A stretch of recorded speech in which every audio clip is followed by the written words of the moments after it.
Hello বন্ধুরা, wbporashona.com চ্যানেলে সবাইকে স্বাগত। আজ আমরা দশম শ্রেণীর বাংলার জ্ঞানচক্ষু গল্পের কিছু গুরুত্বপূর্ণ অতি সংক্ষিপ্ত প্রশ্নের উত্তর তোমাদের সাথে আলোচনা করব। আলোচনা শুরু করার আগে তোমাদের সাথে শেয়ার করে রাখতে চাই একটি বিশেষ বিষয়। wbporashona.com বাংলার প্রথম ডিজিটাল প্রশ্ন উত্তর সহায়িকা। পাঠ্য বিষয়ের বিভিন্ন প্রশ্ন উত্তর আলোচনার আপডেট নিয়মিত বিনামূল্যে পড়তে এখনই ভিজিট করো wbporashona.com এ। লিংক ডেসক্রিপশন বক্সে দেওয়া আছে। যারা তোমরা হোয়াটসঅ্যাপ ইউজ করো তারা চাইলে আমাদের হোয়াটসঅ্যাপ চ্যানেলে জয়েন করতে পারো, তার লিংকও ডেসক্রিপশন বক্সে দেওয়া আছে। শুরু করছি আজকের আলোচনা। আজকের প্রথম প্রশ্ন, কথাটা শুনে তপনের চোখ মার্বেল হয়ে গেল। চোখ মার্বেল হয়ে যাওয়ার কারণ কি? উত্তরটা দেখব।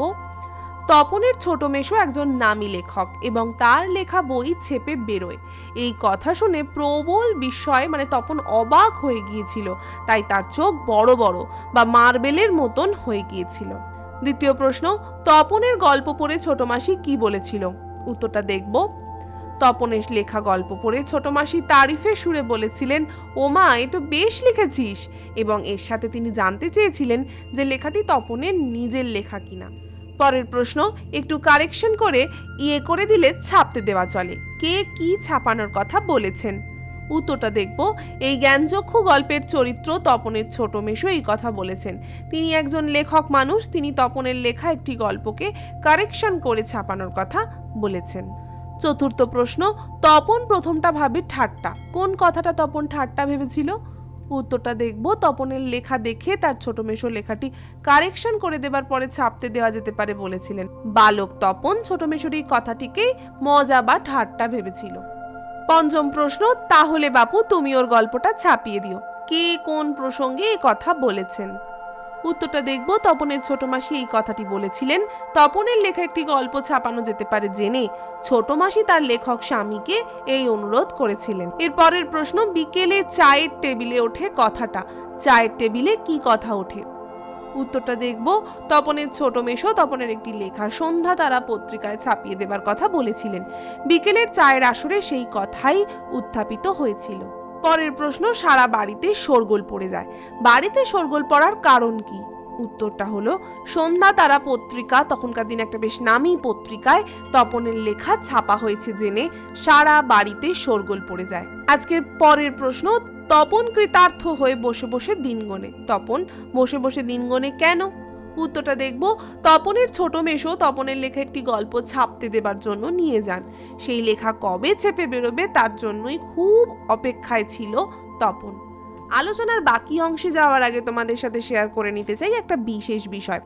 এই বছর এই মাধ্যমিক তোমাদের সকলেরই একটু ভয় করছে এবং তোমরা অনেকেই বেশ কিছু সাবজেক্ট যেগুলো তোমাদের একটু মনে রাখতে হয় সেগুলো পড়তে চাও না। যেমন ধরো মাধ্যমিকের ইতিহাস, ভূগোল, জীবনবিজ্ঞান, ভৌতবিজ্ঞান, কারণ তোমরা ঠিক বুঝতে পারো না কতটা পড়বে, কতটা মনে রাখবে। মোটা মোটা সহায়িকা দেখে বেশ ভয় পেয়ে যাও।